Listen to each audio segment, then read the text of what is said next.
Hey guys, welcome back with me again in this channel. On today's tutorial, I'm going to show you how you can put text behind objects on CapCut. So you can try these new methods to put the text behind object.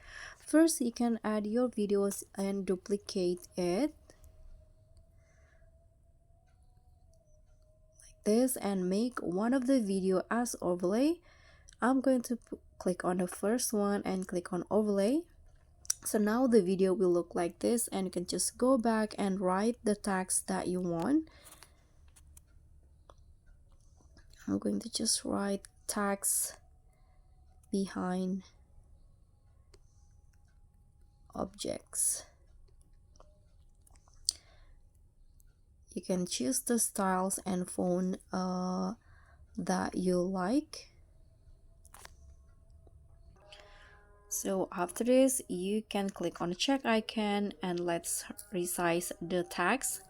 I'm going to put it in here. Don't forget to adjust the length. And now click on the text and find layers, and here click on send to back. Okay, click on the check icon. Let's go back again and click on the overlay video and remove the background of the overlay. I'm going to just use the auto removal. Click on the check icon, and you can see now the text is behind the person. So that's pretty easy. This is the result. And that's all from me. Thank you so much for watching. Don't forget to like, comment, and subscribe. Also click on the thanks. Bye.